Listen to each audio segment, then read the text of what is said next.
Today on the Skid Factory, we're ready to brock and roll.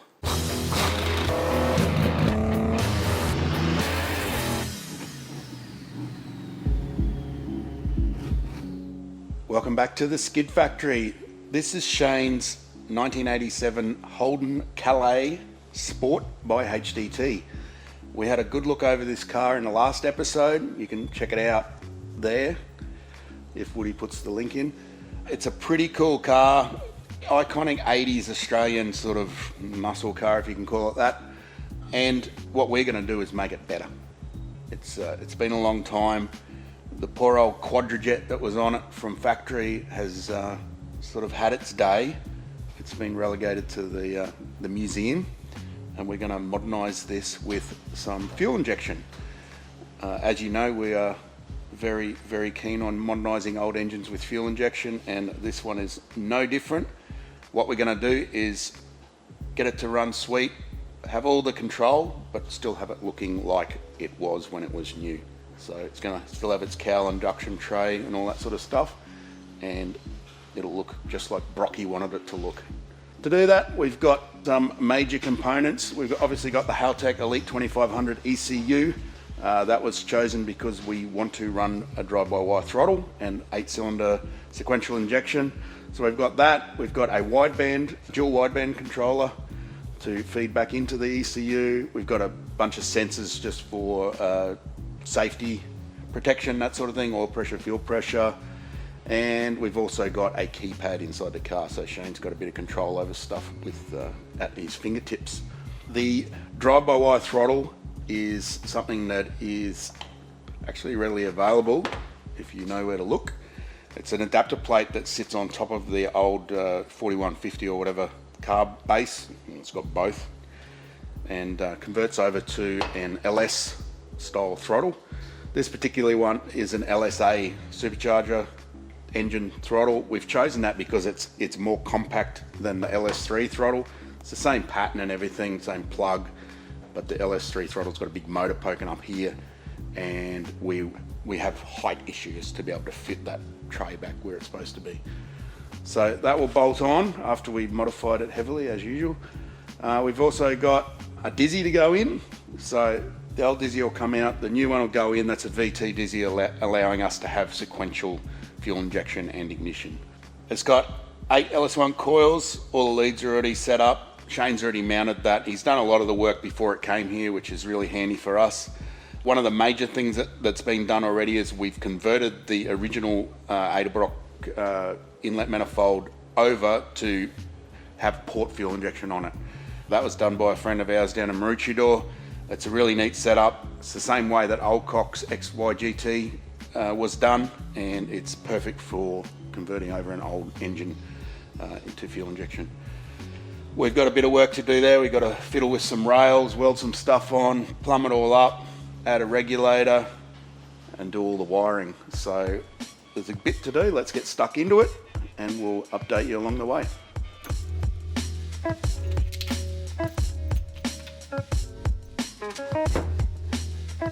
As mentioned, Shane's already carried out majority of the work, including modifying the inlet manifold for port injection and mounting the fuel rails. The wiring, however, has been left for Al, and the factory loom needs some attention.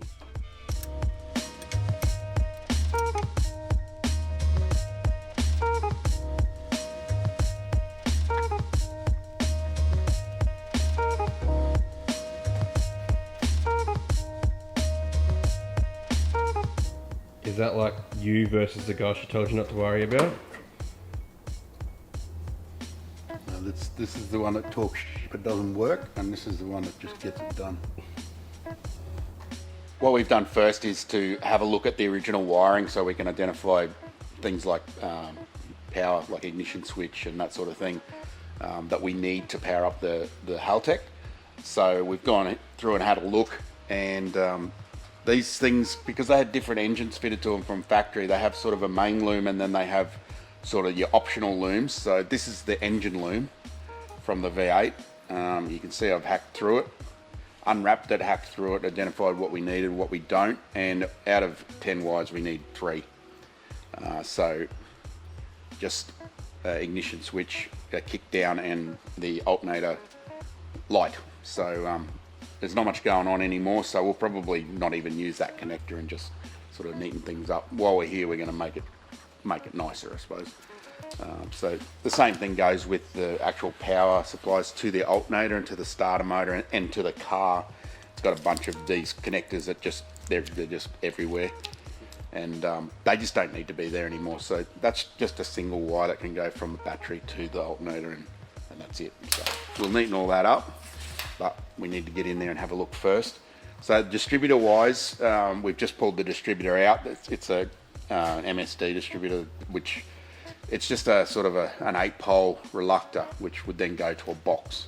So you could use this to signal to the ECU, but you wouldn't be able to run like sequential injection, and you'd have to have a distributor to distribute the spark. So we're not going to use that. Instead, we've got this Bosch VT distributor. It's 8 poles with another reset pole inside, so it's run at half engine speed off the camshaft, so that's all the ECU needs to know exact engine position. So these work really well. Easy, cheap, easy, bolt straight in, done. You mentioned something about the brass gear to me before too. Yeah, so I think that's important. if you've got like a steel camshaft, so not cast, this is usually sort of a bronze or something like that, like a softer metal, because that would try and grind itself to bits on the steel camshaft. So we don't know what sort of camshaft material it is. All we can do is look at that and go, yep, it's probably just a cast cam. So that will be fine. So we can drop that straight in. It doesn't matter where you put it, because it doesn't have a rotor button or anything that means anything. You can just plonk it in anywhere, wherever the wires poke the right way, and lock it down, and it will be fine.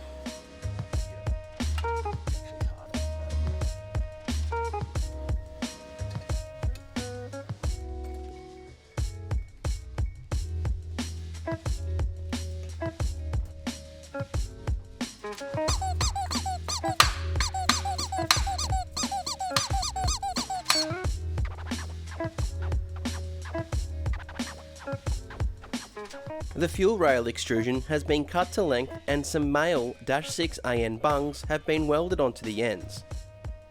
Al then applies some O-ring lubricant to the injectors before they are fitted.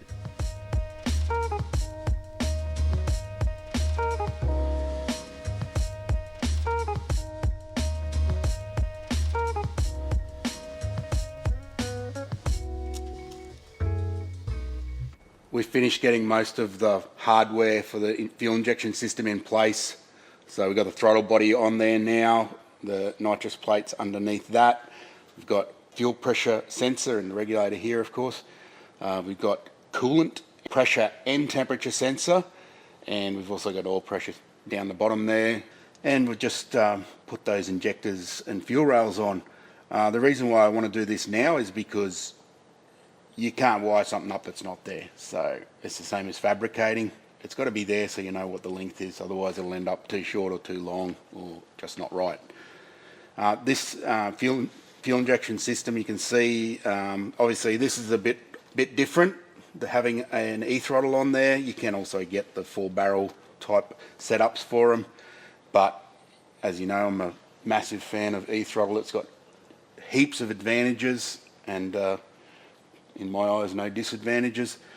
So with the injection system, we've got some Siemens injectors in there. The rails, you can just buy these rails as an extrusion and do what you want with them, drill holes in them, put injectors in there. But the way that they've been mounted into the inlet manifold here is a little bit different. It's this is an original sort of old Holden Edelbrock Talker manifold. It's a single plane, and they don't have injector bosses on them like most new manifolds do.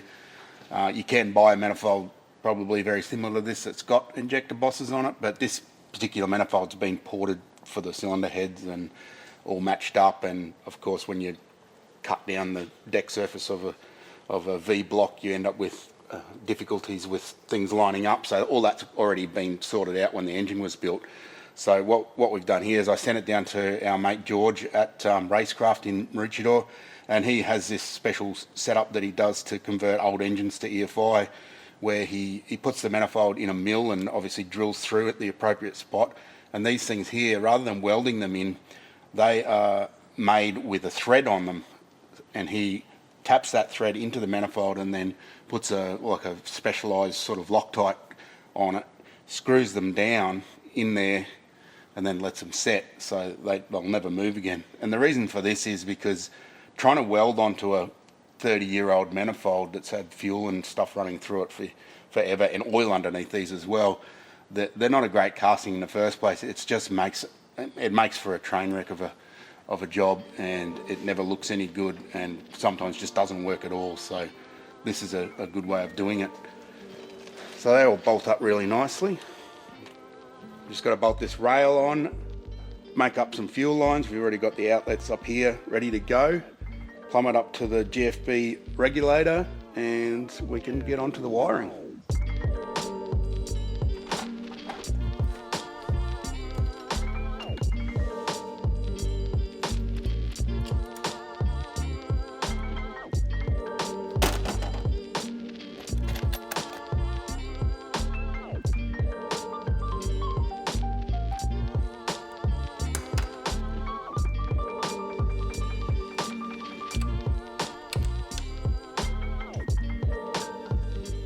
Raceworks Teflon lines are made to suit.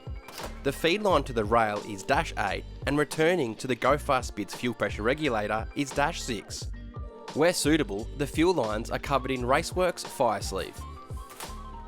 Haltech offer terminated wiring looms for various makes and models, but not for the 304, so a universal flying lead loom is being used instead. Al starts off by removing any unnecessary wires from the loom before overlaying it onto the engine to gather wire lengths for each input or output.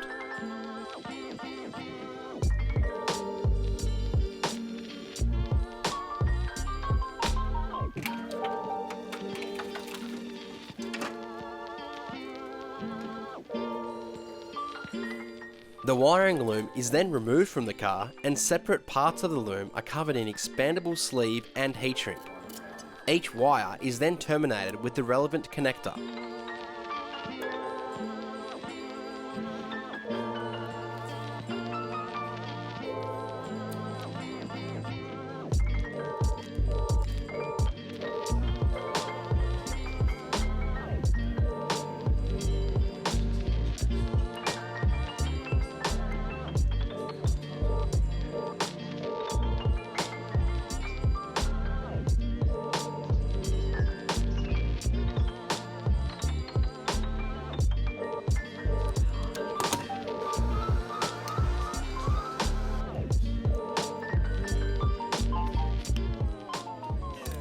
That's the wiring loom nearly done. It's ready to go back in the car.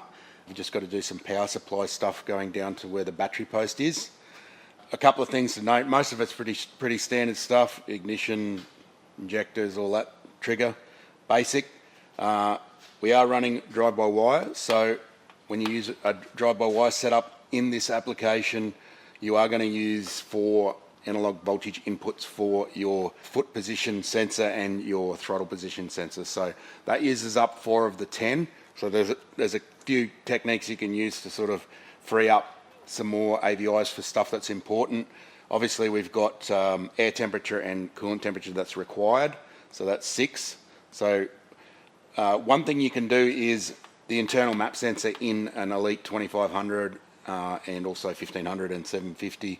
You can use that instead of using an AVI with an external map sensor. The internal one is very good. It's 3 bar. I think they've just upgraded it to 5, I think. So more than enough for most people's applications. All you got to do is run a vacuum hose to it. Not a problem at all. That gives us 4 left over. So what we've used them for is pressure sensors for safety. This stuff is important. Use them if you got them, as they'd say. We've got oil pressure, coolant pressure, temperature built into one with the Haltech sensor, and we've got a nitrous pressure sensor, so that's important to understand how much nitrous is going to be delivered and compensate for the pressure dropping. So that's a 2000 psi sensor from Raceworks, and we've also got fuel pressure, of course. So that's enough to keep this engine safe if something were to go wrong. And engines, stuff does go wrong. These are complicated devices. So other than that, we've just got, different from the norm, we've got a nitrous purge and the nitrous solenoid. So the solenoid itself is not just switched on and off, because that comes in with a big rush, and a lot of the time you don't want that. You want to be able to bring that nitrous in. It's kind of like you'd call it in a stage, but it's actually with one solenoid, and to do that we use this. That's actually a solid state relay, nicely packaged in an automotive sort of application. There's other ways you can do it, but I prefer these because they've got a nice waterproof connector and they're super compact. So that's about all there is to it. It's actually a pretty simple setup. So for me anyway, we'll throw it in, finish it off, and then do a bit of fuel pump wiring, and then work towards getting it started.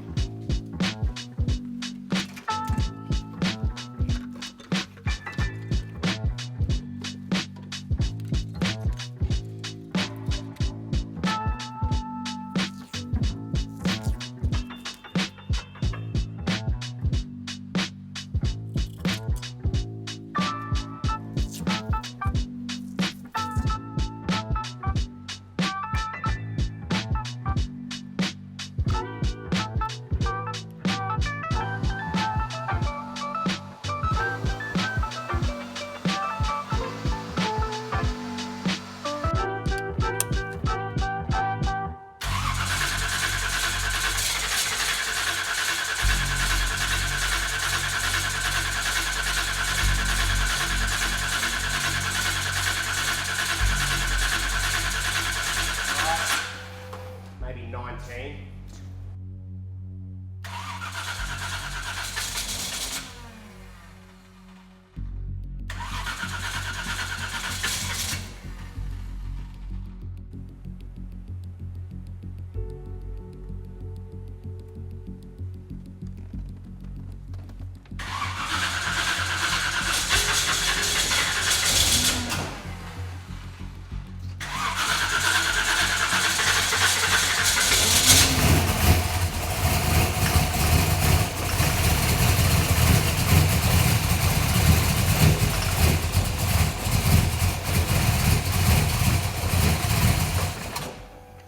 Once we'd finished wiring on the bench, we then had to feed it into the car.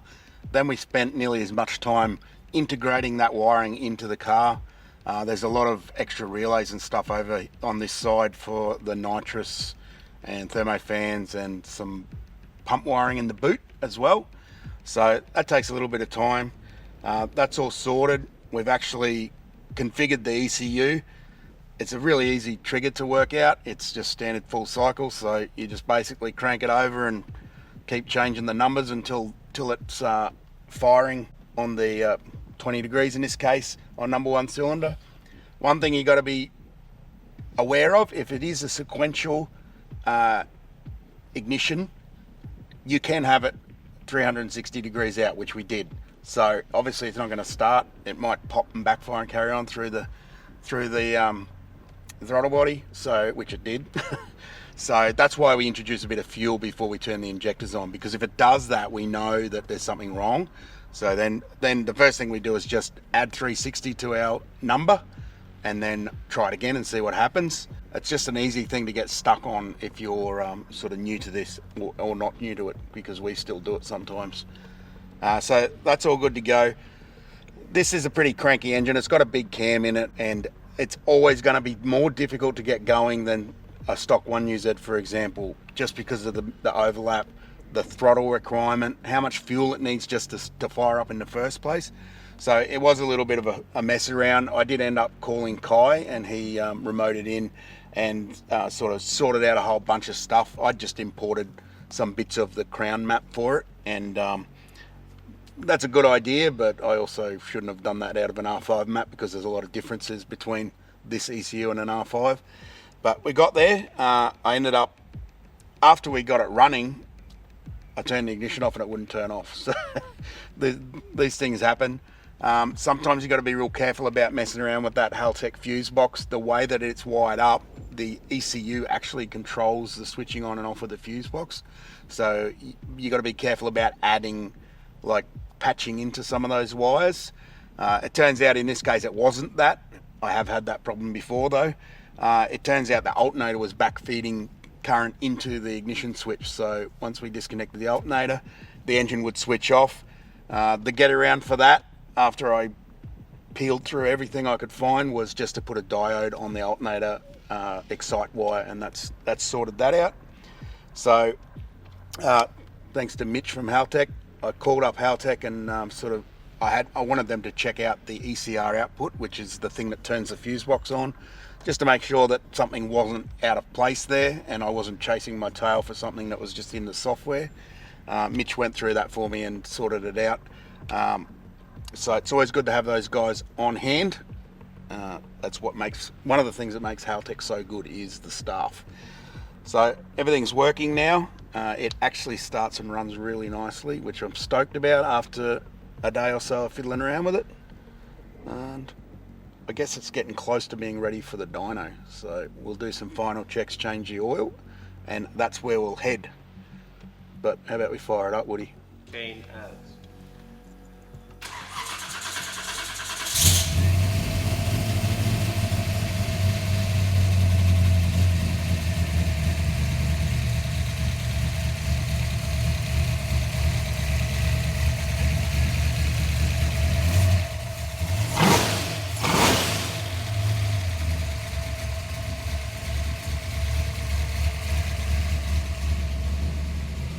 Not wrong about it sounding angry.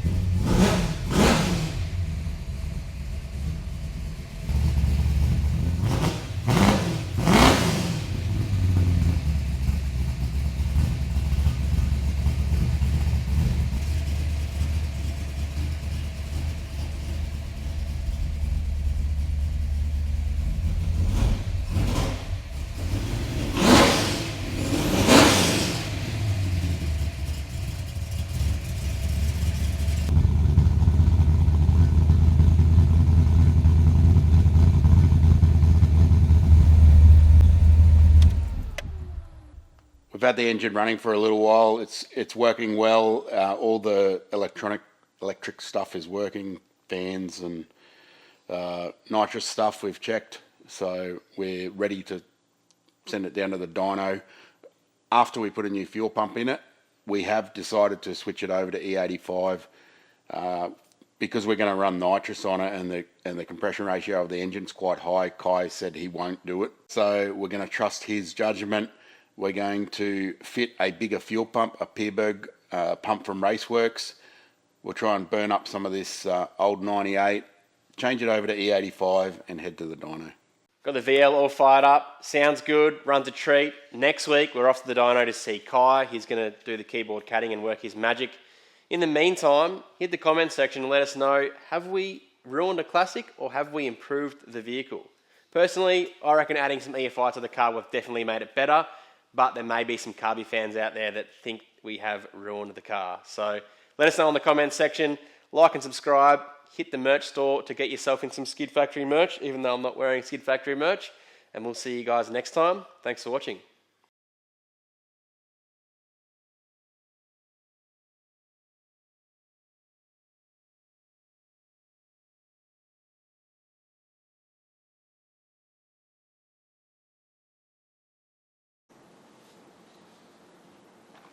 Ready?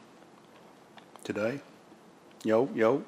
How do you charge the energy polarizer? How do you put the energy back in so it can polarize?